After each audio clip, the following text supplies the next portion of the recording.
Hello everyone, I'm Brian. Today we're reacting to Kali, the Divine Mother, Swami Sarvapriyananda, Power of Brahman. Swami Sarvapriyananda. Anyways, let's go and get started. Oops, ॐ असतो मा सद्गमय तमसो मा ज्योतिर्गमय मृत्युर्मा अमृतं गमय ॐ शान्ति शान्ति शान्तिः Om, lead us from the unreal to the real, lead us from darkness unto light, lead us from death to immortality. Om, peace, peace, peace. Good morning, everybody. I offer my salutations to revered Swami Chetanananda Ji Maharaj and other revered monks. And thank you for having me here this morning. Many of you who are used to me speaking about non-dual Vedanta, well, you are in for something else different today. The subject is different. What the Swami asked me to speak about is Shakti, the power of Brahman. This was actually a bone of contention between Swami Vivekananda and Sri Ramakrishna. Swami Vivekananda, later in this country, he says that I fought with my master for 6 long years. And the main issue over which he fought was the worship of Kali, was the worship of Shakti. He said, how I hated Kali and her ways.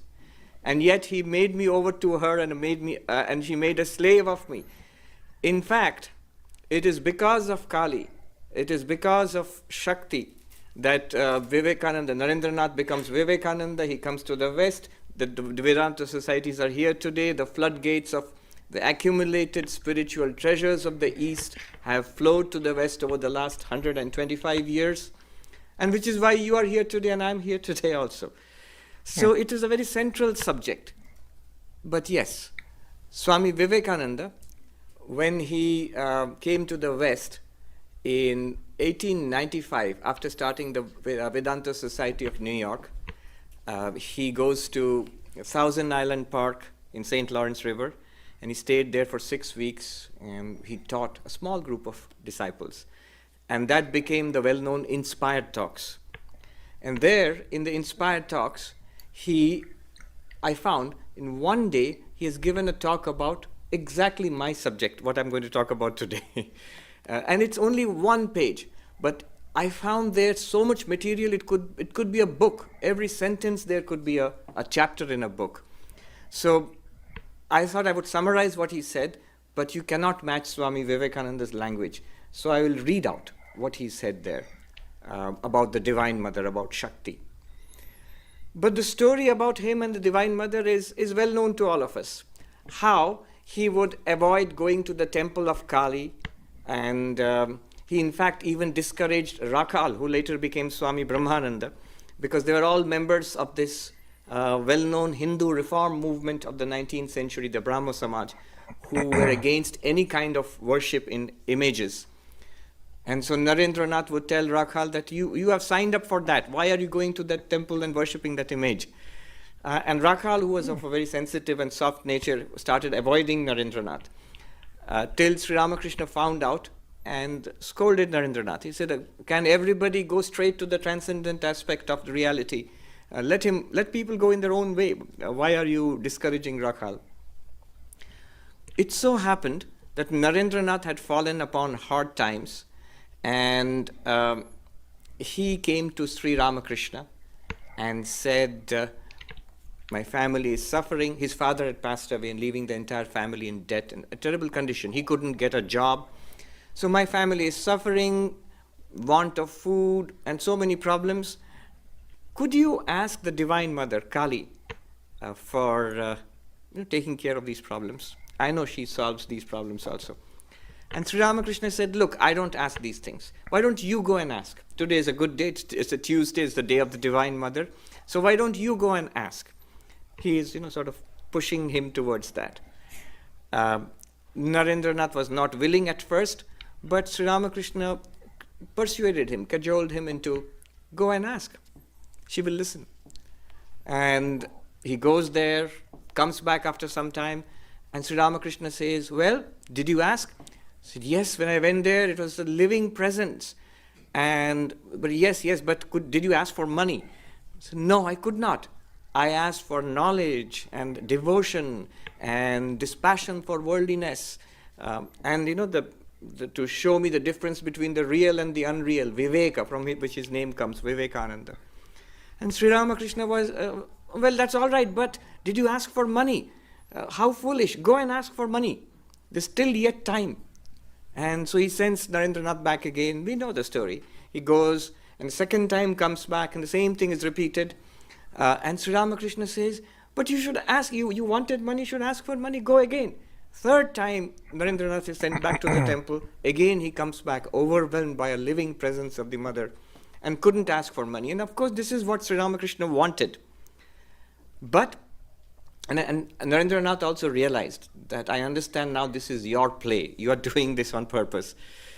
And Sri Ramakrishna blessed Narendranath that, all right, I say that your family, your mother and your brothers and sisters, they will not lack simple food and clothing, The simple wants of life, they will not. He didn't bless them that you're going to become millionaires or anything like that.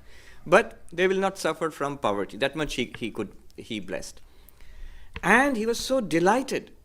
He kept telling people, Naren has accepted, he literally said Kali, which means Naren has accepted Shakti, God as in the form of the Divine Mother, as the power of this universe. Isn't it great? And people, I think, I sort of construe it in my mind, they must have been a little puzzled, because what exactly is Kali and what's the significance of Narendranath accepting Kali? It's not very clear to us, but as long as Sri Ramakrishna is happy, must be a good thing. So I guess they all said, yes, it's great. And it was great. The significance of accepting Kali, the significance of accepting Shakti is, as I said, it's manifested in the whole life of Vivekananda. He said that she made me a slave. He didn't want to do this work. Sri Ramakrishna said, your very bones will make you do this work. This is the whole plan of the Divine Mother. In fact, later Swami Vivekananda would say that I'm convinced of it, that Kali had worked up the body of Sri Ramakrishna for this. These are his words. He had worked up the body of Sri Ramakrishna for her purposes. So it was the divine play of the Divine Mother, this entire Ramakrishna, Vivekananda, Ma Sharada, and today what we are sitting here today. So it's unfolding. He came to this country, and in 1895, as I said, in the summer of 1895, he gave some of his most inspired teachings, and they've been collected in that small book, Inspired Talks. One day, he spoke of the Divine Mother. And so I'm going to read out. He said 10 things. And I'm going to just talk about those 10 things he said about the Divine Mother, especially one thing. He said, this is 2nd July 1895. It was a Tuesday. I think he chose it on purpose. It's associated with the worship of Shakti, the Divine Mother. He said, Shaktas, that means the worshippers of Shakti are called Shaktas. Worshippers of Shiva are called Shaiva. Worshippers of Vishnu are called Vaishnava. These are different forms in which God is worshipped. Oh yeah, I had a question about that. Where is the Divine Mother relative to Vishnu and Shiva? I've not heard of her talked in some of the videos I've reacted to, except for Sri Ramakrishna and Swami Vivekananda, I believe. Well, Swami Sarvapriyananda has said it a few times too, but I've never seen her in the other stories though. I think so. If she was spoken, it's very in brief. But I know Shiva because of Adiyogi, Sadhguru. I know Brahman because of Swami Sarvapriyananda. And I know Vishnu because, I believe, because of stories of Sadhguru. Vishnu showed Shiva the multiverse in a sense. because again the story going with Shiva being very disappointed in Brahma about how the people on Earth were suffering. So Shiva cut off one of Brahma's heads, and then it's asking him, it's like, why are you letting your people suffer? And I believe Vishnu, if I remember the story correctly, correct me if I'm wrong, ended up showing Shiva the multiverse. How there's only one Vishnu, one Shiva, but millions, an infinite number of Brahmas. Brahmas with infinite heads, lots of heads, 5 heads, 1 head, 6 heads, extra, etc. There's a Brahma for every universe, but there's only one Vishnu and one Shiva. Where does Kali? I remember, actually, I do remember playing Kali a little bit, but again, they're so talked in brief. I don't know where she stands. Is she also one of the one per one per universe, or one in the multiverse, like Vishnu, Shiva, or is she like Brahma, where she's one per universe? And I don't know how the hierarchy works. Like, if there's one, they got to be like top tier, or if there's one in every one, then obviously they're below Vishnu and Shiva. Let me know. Shaktas worship the universal energy as mother, the sweetest name they know. Mother is the first manifestation of power and is considered a higher idea than father. This is the second thing he says. With the name of mother comes the idea of Shakti, divine energy, and omnipotence. Just as the baby believes its mother to be all-powerful, able to do anything. And this was the relationship which Sri Ramakrishna established with God, mother and child. You see, this is one idea that the ancient Hindus came upon, that God, being infinite, can be worshipped in infinite ways, which Sri Ramakrishna would often say later on, as many paths, so many faiths, as many faiths, so many paths to God. Infinite reality, infinite paths, or infinite ways to an infinite reality. That's, by the way, the name of a new book about to be published by Oxford University Press on Sri Ramakrishna's approach to God. It's going to be released this month. Infinite reality, infinite paths. The ancient Hindus realized you can approach God as Father, which is what people in the West are very comfortable with, an Abrahamic idea, God as Father, but also God as Mother. Sometimes I'm asked to give talks introducing Hinduism to school students. They have courses in religion. And I say to them, look, Hinduism is so diverse that whatever you say about Hinduism is both true and false. Whatever you say about Hinduism, the answer will be yes and no. Do Hindus believe in God? Yes and no. There are philosophies which are not openly theistic, at least. Is God with form in Hinduism? Yes and no. Is God male? Is God in the form of a man? God is male? Yes and no. God can be female also. God can be in the form of... It's a very powerful tradition in ancient India to worship God as mother. And the whole idea was that, in Vivekananda's words, in spiritual life, we try to divinize our human relationships. That is to see God in everybody, in all human beings, in all beings. And to humanize our divine relationship. Your relationship to God is humanized. Humanized means you have a relationship of father or mother or child. God is your child. Which is why the baby Krishna or the baby Jesus is worshipped. Or lover, or friend, or a peaceful, impersonal principle in non-dual Vedanta, for example. So all these relationships are possible.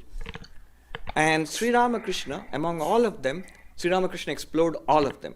But his basic tendency, fundamental approach to God was mother and child. She is my mother and I am the child. The third thing which he says, the Divine Mother is the Kundalini sleeping in us. Without worshipping her, we can never know ourselves. To unpack this sentence would take a full talk, but let us just enough to say that the whole of Kundalini Yoga, everything, it originates here. That by worshipping God, the Kundalini, God as mother, Kundalini is awakened within us, and that leads to self-realization. Then he goes on to say, she is the sum total of the energy of the universe. Every manifestation of power in the universe is mother. She is life, she is intelligence, she is love, she is in the universe, yet separate from it. This is an important thing. Sri Ramakrishna saw the Divine Mother everywhere. I was reading in one of the wonderful collections which revered Maharaj has made about the reminiscences of Swami Vijnanananda. And Swami Vijnanananda, in one place, he says that Keshav Sen, the great reformer and leader of the Brahmo Samaj, who was very close to Sri Ramakrishna. Now, Keshav Sen had traveled widely, and he was important because he had actually gone across the seas to England and met the Queen of England. You can imagine how prestigious that was in colonized India at that time.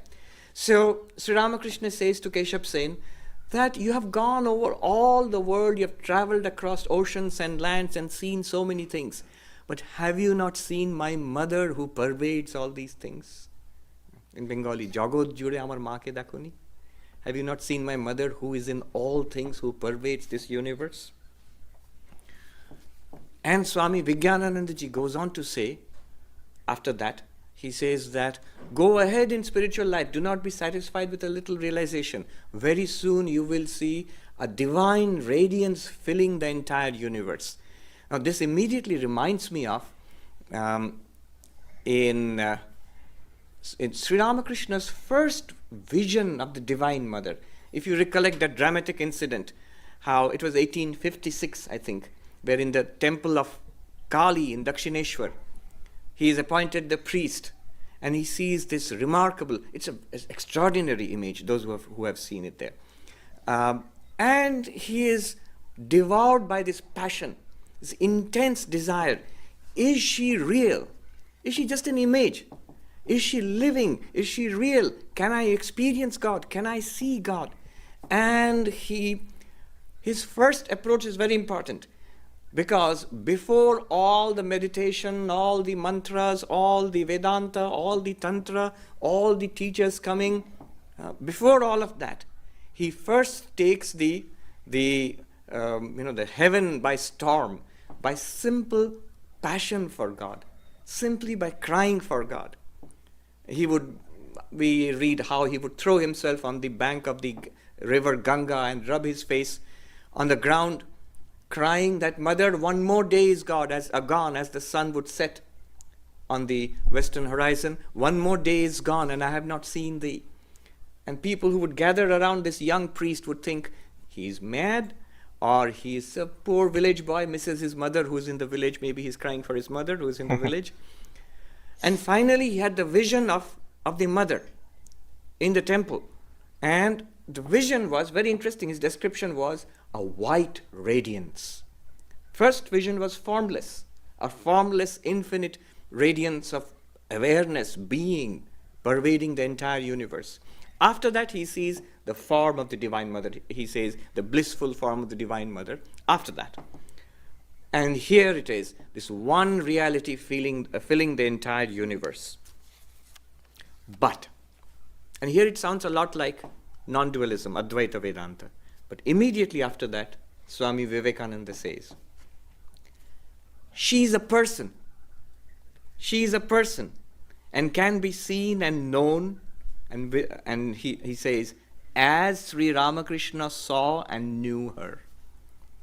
You see, when we talk about Vedanta, especially Advaita Vedanta, there are two problems which arise. One, it seems like an impersonal principle. We talk about pure being, pure awareness, witness consciousness. Not at all like a human being or a person. And the personal God is accepted by Advaita Vedanta, but given a lower strata, a lower status, that you go beyond God. That as our own reality is this witness consciousness, not body, not mind, the witness of body and mind, similarly, The God of the universe, the reality of the God of the universe is that what Meister Eckhart called the ground of God, existence, pure being, pure awareness. That's what Advaita moves towards. It's the highest conclusion of the Upanishads. But somehow you get the feeling it tends to leave religion and theism and the personal loving God, relationship with God, it tends to leave them all behind. That's the sense you get. And does not make much of the personal God. Whereas here Swami Vivekananda says, she's a person. So God is a person also.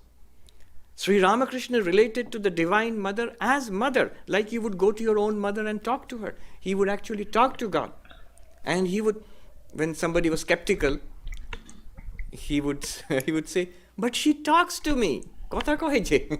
And Narendranath, of course, was a skeptic. He said, oh, that it happens like that. If you think too much about something, you start seeing these things, So, but she's a person. You can relate to God as a person, the personal God. I guess that's the reason why I kind of am drawn to Advaita Vedanta more so. Because he says it makes it impersonal. It's, I guess, kind of idealistic a little bit. Maybe. That's something that just kind of came up to my mind. Where we better ourselves and have better control. In a sense, a lot of sense, better control ourselves when we realize that we are not this body, this emotion, the thoughts and all that. That's very much an improvement to yourself. Now, whether you take it to Advaita Vedanta or just a way to better yourself, it's up to you. Either way, they're roughly the same thing, but a bit of a different, similar goal too, although Advaita Vedanta versus, self-improvement, because the path is, well, not the path is the same, but there are just similar things, like, realizing that you're not your emotions so that you have better control over yourself. In terms of the betterment of yourself, and in terms of Advaita Vedanta, is to realize who yourself is. And what is it? And did I? Oh yeah, that's right. Bhakti Yoga is part of Advaita Vedanta. That's the reason why duality exists in there. But again, it's to go beyond that. Go beyond worshipping of deities, worshipping of any idols or beings, I suppose. I don't know if you can call it beings or not, but going beyond the worshipping of an idea of something, perhaps that might be it. Because ideas are all in our mind as well. So God, I may be in Advaita Vedanta, they're considered to be ideas, perhaps. You have the statues, which are the physical representation of them. Whereas if you don't have a physical representation, then you have the idea of the God. And Swami Vivekananda in another place says that I am firmly convinced that there is this power in the universe which thinks of itself as a person and of itself as female, as mother. The great medieval German mystic, Meister Eckhart, he says in one place, I wonder, what does God do all day long? What does God do all day long? And look at the answer. The answer seems incongruous, but now it will make sense. The answer is, I realized he lies on this great maternity bed and gives birth all day long. Now it seems a little incongruous because the language, the gender, man, he, father. But that's basically God of religion, the creator of the entire universe. The moment you say mother, it makes perfect sense.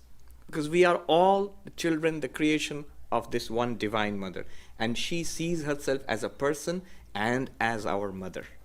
The Holy Mother is to say, if you have nobody in this world, know for sure that you have a mother.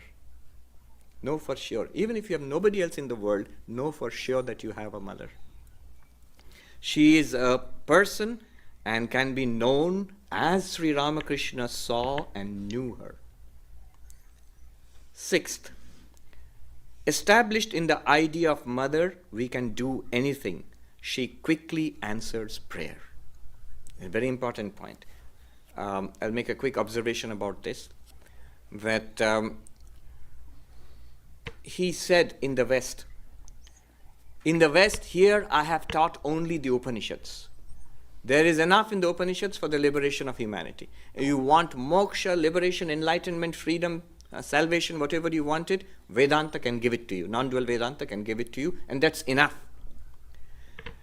But then Swami Vivekananda said, Kali worship is my special fad. It's a secret that shall die with me. It's not something that I'm teaching openly. But he mentioned that if you want to do something in the world, you need the blessings of Shakti, or you need the blessings of Kali. So he had a mission to fulfill in the world. That's why this connection with Kali. Otherwise, non-dual Vedanta for your individual freedom is enough. It can take you there. Look at what he says here. Established in the idea of mother, we can do anything. And also, he says, she quickly answers prayer.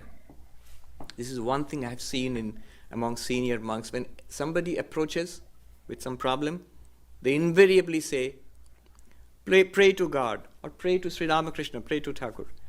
But if somebody is really, really in trouble, really weeping and crying, I've seen this again and again, they will sort of, as if giving a little secret, pray to mother. Pray to mother. I have seen in the main monastery in Belur Mutt, the big temple of Sri Ramakrishna, of course very popular, many, many people go there, but often I've seen people go there, bow down, and then they go straight, make a beeline for the temple of the mother, which is a much more modest structure on the bank of the river. And there people I have seen, they sit there and meditate and cry and weep. So this idea that mother answers prayer much more easily, much more quickly, much more leniently than father. Father is stern, father listens, but stern. We get what we deserve, and father is just. But mother is a soft touch. So if you nag her enough, you will get at least some of what you ask for. And, well, I'll leave it at that. Okay, I'm going to pause it right there. I actually like father then, you know, I get what I deserve. I 100% believe in that. Father, that's me. That's you. That's who I follow. Don't get me wrong. I need a soft touch every once in a while for sure, but if we lean towards the father, hopefully we get our crap together. You know, we improve ourselves and not always depend on a mother too much. So very interesting. Who's the father in this one though? So Kali is the mother. Who's the father? Is that just the Western idea? So, well, is it Yahweh? Is that the father, or is there an actual father figure in Hinduism? Is it Vishnu or Shiva? I'm not sure, honestly. Again, I didn't know I didn't know about the Divine Mother, but is there a Divine Father?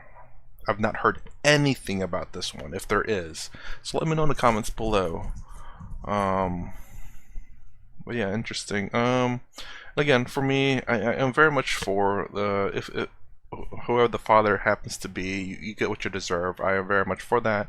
But of course, sometimes you need just a little bit of leniency. Sometimes, you know, can't be too strict all the time. You need a balance in life. Mostly strict with a little bit of a soft touch. Because, you know, things can't always go your way, but you always have to make sure that you're always doing things right. And making sure you earn what you earn. And sometimes a little bit of a little soft. Anyways, this is part 1 of the Kali and the Divine Mother. If you like my content, please consider subscribing. Thumbs up, thumbs down below. Thanks for watching. I'll see you in the next vid.